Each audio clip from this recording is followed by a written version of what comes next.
2장 14절로 18절 말씀입니다. 야고보서 2장 14절로 18절까지입니다. 교독해서 읽겠습니다. 내 형제들아, 만일 사람이 믿음이 있노라 하고 행함이 없으면 무슨 유익이 있으리요? 그 믿음이 능히 자기를 구원하겠느냐?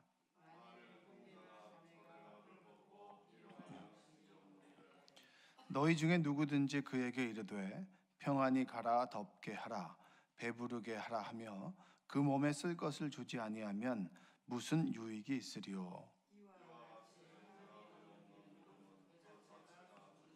함께 읽겠습니다. 어떤 사람은 말하기를 너는 믿음이 있고 나는 행함이 있으니 행함이 없는 내 믿음을 내게 보이라. 나는 행함으로 내 믿음을 내게 보이리라 하리라. 아멘. 오늘도 살아계신 하나님의 은혜가 여러분의 삶 가운데 함께 하시기를 주님의 이름으로 축원드립니다.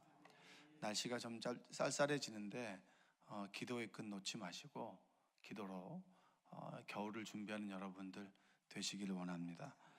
자, 우리가 어떻게 하면 구원을 얻을 수 있을까? 이런 질문은 참 중요합니다. 어떻게 우리가 구원을 얻을 수 있는가? 우리가 어떻게 하면 구원을 얻을 수 있나요? 믿음으로 구원을 얻는 것이죠, 그렇죠? 근데 가만히 생각해 보면 우리가 믿는다고 해서 무조건 구원이 주어집니까? 우리는 믿음으로 구원을 얻는다라고 하면 우리의 모든 구원의 그 중심이 나에게 있는 것처럼 생각하는 것이지만, 엄밀하게 얘기하면 믿음으로 인해서 구원을 얻는 것은 맞지만, 정확하게 이야기하면 하나님의 은총에 의해서, 하나님의 은혜에 의해서 우리가 구원을 얻는 것입니다. 그래서 은혜 줄 사람, 구원 줄 사람은 생각도 안 하는데 내가 그것을 믿는다, 김칫국을 마신다고 해서 그 구원을 얻는 것은 아닙니다. 구원은 지금 현재 이곳에서 우리가 맛볼 수 있고, 그리고 주님께서 다시 오실 때 완성이 되어집니다.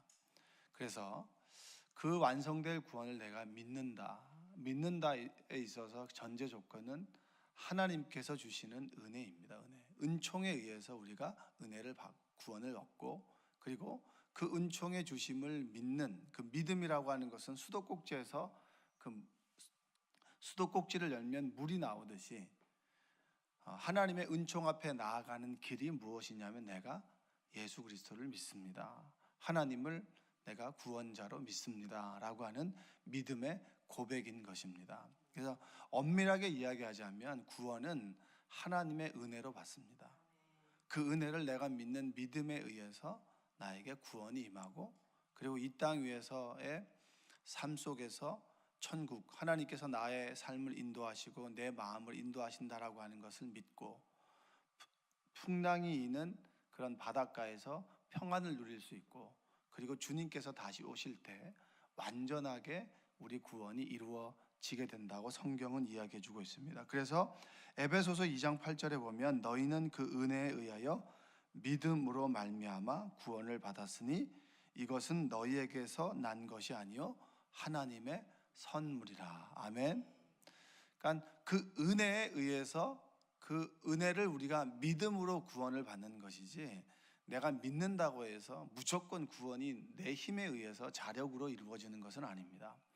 그래서 믿음으로 인해서 구원을 얻는 것은 맞지만 그 이전에 하나님의 은혜가 있었다. 할렐루야. 그 하나님의 은혜를 믿고 고백하는 여러분들 되시기를 원합니다. 하나님의 선물인 은혜를 깨닫고 그리고 경험하며 그 앞에 나아갈 수 있는 것이 뭐냐라고 했을 때 그것이 믿음이라고 이야기를 합니다. 오늘 야고보서에는 그 믿음이 뭐냐? 믿음은 눈에 보이는 겁니까? 보이지 않는 것입니까?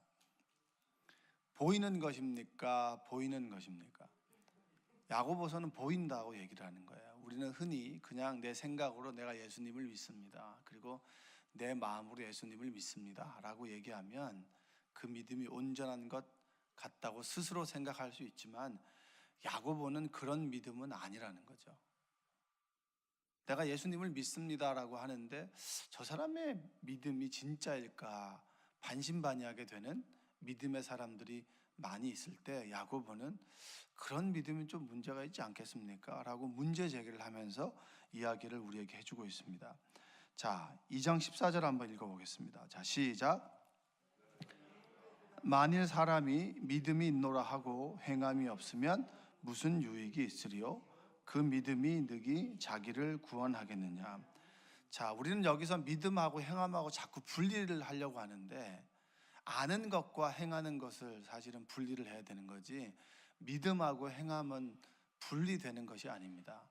믿음이라고 하는 것에 아는 것이 있고 행하는 것이 함께 있는 것이지, 믿음하고 행함하고 분리하는 것이 아니라 내 머리로 아는 거하고 손이 움직이는 것 자체를 구분해야 되는 거죠.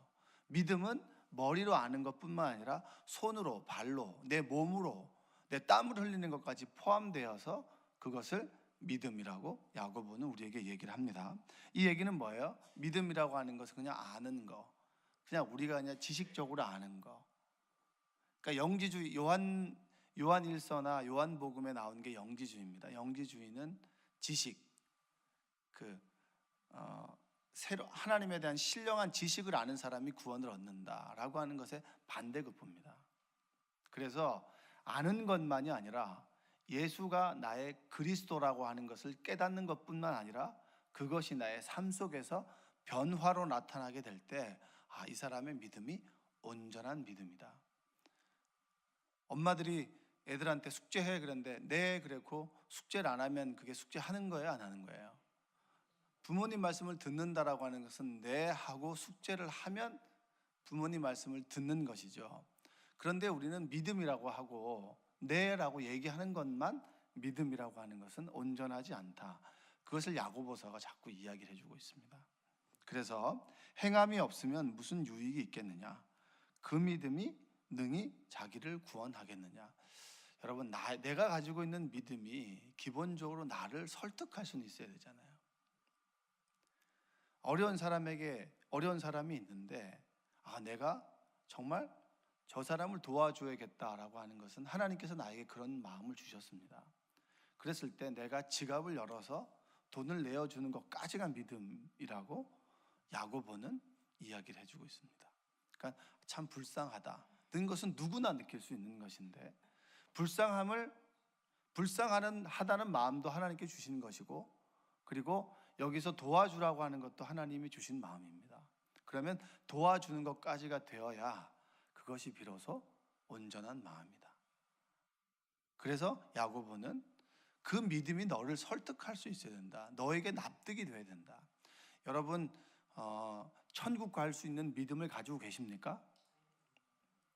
아멘? 그 천국 간다라고 하는 믿음이 현재 내 삶과 내 마음을 좌지우지하고, 그리고 그 믿음이 거칠은 세상 속에서 내 마음을 지켜내고 내 삶의 모습이 다른 사람과 다를 때 그 모습이 나를 설득하고 납득이 된다. 그래서 14절에서 그 믿음이 능히 자기를 구원하겠느냐? 그 믿음으로 구원받은 여러분의 삶이 납득이 됩니까? 이렇게 묻고 있습니다. 더 정확하게 15절과 16절 한번 읽어볼게요. 자, 시작. 만일 형제나 자매가 헐벗고 일용할 양식이 없는데 너희 중에 누구든지 그에게 이르되 평안히 가라, 덥게 하라, 배부르게 하라 하며 그 몸에 쓸 것을 주지 아니하면 무슨 유익이 있으리요? 자, 여기에서 우리 야고보는 믿는다고 하면서도 행함이 없는 것에 대해서는 조금 비판합니다. 그래서 우리가 너무나 잘 알고 있죠. 17절에 보니까 이와 같이 행함이 없는 믿음은 그 자체가 죽은 것이다. 믿음은 보여지는 것인데, 불쌍하다라고 하는 마음만 갖고 정말 내 몫을 하지 않는다면, 그 자체를 믿음이라고 한다면 그 믿음은 힘이 없습니다. 여러분들을 구원할 믿음은 아닌 것입니다 라고, 행함이 없는 믿음은 죽은 믿음이라고 얘기를 합니다. 자, 여러분, 마태복음 14장 13절 이하에 보면 오병이어의 기적이 나옵니다. 오병이어의 기적에 예수님을 쫓아다니면서 병을 고쳐주십시오, 그리고 여기가 아픕니다, 이 삶에 문제가 있습니다 라고 해서 예수님을 쫓아다니면서 고쳐달라고 하는 무리들이 있었습니다. 그때 예수님께서는 어떤 마음을 가졌냐면 14장 14절에 보면 예수께서 불쌍히 여기사, 이 불쌍히 여기는 마음은 여러분과 예수님도 동일하게 가지고 있지 않습니까? 지나가는데 굉장히 추운 겨울에요, 노상에서 정말 우들우들 떨고 있는 사람이 있어요. 그럼 여러분들 지나가면서 무심코 지나가지만 그래도 그 사람에 대해서 불쌍한 마음을 가지겠죠? 그렇잖아요. 나는 따뜻한 옷이 있는데. 그래서 저희 선배들 중에서는 이 벗어주고 오는 사람들도 있었습니다. 그 얘기를 들으면 야, 대단하다고. 그러면서 야, 나는 만나지 않은 게 다행이다 이렇게 생각. 난 벗어줘야 되냐? 하나밖에 없는데 나도 도움을 받아야 될 사람인데 늘 그렇게 생각하잖아요, 그렇죠? 근데 여기에서 이제 불쌍히 여기는 마음은 예수님이나 우리나 동일하게 먹을 수 있습니다. 근데 여기 이후의 행동이 달라집니다. 오병이의 기적을 보면, 자, 병자를 고쳐줬습니다. 그러다 보니까 한밤중이 됐어요. 저녁을 먹어야 될 때가 됐습니다. 그래서 제자들이 뭐라고 하냐면 이들을 마을로 가까운 곳에 보내서 음식을 사 먹게 하소서라고 이야기를 할 때 예수님께서 단 한마디로 얘기를 합니다. 뭐라고 얘기합니까? 너희가 먹을 것을 주라. 불쌍히 여기는 마음은 제자들과 예수님이 동일하게 가졌는데 여기서 나눠지는 게 뭐냐면 가서 스스로 먹게 하소서라고 보내라고 하는 측과 그리고 여기서 먹이라고 하는 측이 나눠지는 거예요. 예수님께서는 너희가 가지고 있는 것을 좀 나눠서 줘라. 근데 제자들은 자신의 불쌍히 여기는 마음은 있지만 그 불쌍히 여기는 그 대상에 대해서 내가 책임을 지지 않는 겁니다. 그래서 사 먹게 해 주십시오라고 할 때 그러면 진짜 믿음은 뭐냐라고 하면서 어린아이가 내게 오는 것을 막지 말라고 했죠, 그렇죠? 근데 천국은 어린아이와 같은 것이라고 예수님께서 말씀하셨습니다. 그러면서 한 아이가 뭐죠? 자신의 도시락을 드리잖아요. 그럼 믿음은 뭐냐? 믿음은 뭐냐면 불쌍히 여기는 마음을 갖고 내가 가지고 있는 작은 것이라도 드리는 겁니다. 그게 우리에게 믿음이에요. 그런데 우리는 그 믿음을 들을 때 이 조그만 도시락 가지고 뭐가 되겠나? 이 조그만 이 도시락 가지고 드려서 뭐 누구 코에 붙이겠나? 그것은 내 몫은 아니에요. 내가 가지고 있는 소중한 것을 불쌍히 여기는 마음과 함께 드리는 것까지가 믿음이다. 그러면 그 믿음을 보고 주님께서 축사하시고 나누어 주어라 라고 했을 때 순종하는 것, 그것이 우리의 믿음이죠. 그럴 때 기적은 뭐예요? 하나님의 몫이라고 하는 겁니다. 불쌍히 여기는 마음은 나도 가질 수 있고 모두가 가질 수 있는데 여기에서 내 책임은 없으니 이 사람들을 마을로 보내어서 무엇인가를 사 먹게 하십시오 라고 하는 제자들과 너희가 먹을 것을 주라, 보란듯이 어린아이가 도시락을 빼내어서 자신의 조그만 도시락을, 그래서 오병이 이어잖아요. 물고기 2마리와 보리떡 5개, 떡 5개잖아요. 이 조그만 아이의 도시락을 드리는 것, 진짜 믿음이 뭐냐라고 했을 때 불쌍히 여기는 마음, 나도 너도 불쌍하냐? 나도 불쌍하다. 그러나 나보다 좀 더 굶주린 사람이 있지 않겠느냐라고 했을 때 자신의 도시락을 드리는 것, 그것이 바로 믿음이다. 행함이 있는 믿음이다. 우리는 5,000명을 먹일 만한 돈을 원하지만 주님께서는 내가 먹을 한 끼의 도시락을 드리는 것을 원하십니다. 할렐루야. 저는 아이들에게 늘 기도해 줄 때마다 이렇게 기도합니다. 하나님 5,000명을 먹일 수 있는 아이가 되게 해 주십시오 라고 기도합니다. 그러면 그것을 들을 때 부모님들이나 사람들은 5,000명을 먹일 수 있는 5,000명의 부를 갖게 해 주십시오라고 받아들일 수 있지만 저는 그렇게 기도하지는 않습니다. 자신의 도시락을 하나님께 드릴 수 있는 믿음을 주십시오. 내가 이 도시락을 드리면 당장 먹을 것이 없어도 한 끼의 도시락을 줄 수 있는 믿음을 주십시오. 믿음은 순종과 신뢰입니다. 불쌍한 사람이 있을 때 내가 가지고 있는 도시락을 자꾸 줘라 라고 했을 때 그 도시락을 드리는 것은 순종이죠. 그러나 그 도시락을 가지고 역사를 만드시는 그 하나님을 신뢰하는 것은 하나님 몫입니다. 하나님께서 역사하시는 것은 하나님 몫이고 우리는 드리는 것까지가 우리의 몫이에요. 그래서 하나님과 우리가 합쳐서 기적, 선을 만들고 합쳐서 100점 되는 것이 우리의 믿음입니다. 그래서 믿음은 그냥 불쌍히 여기는 마음만 가지고 있다. 내가 예수님을 믿습니다. 입으로 고백합니다.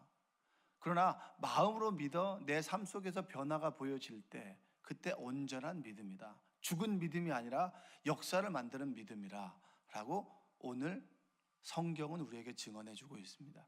여러분의 믿음은 어떠신가요? 여러분은 도시락을 쟁여두고 그리고 늘 내 몫을 챙겨두는 믿음입니까?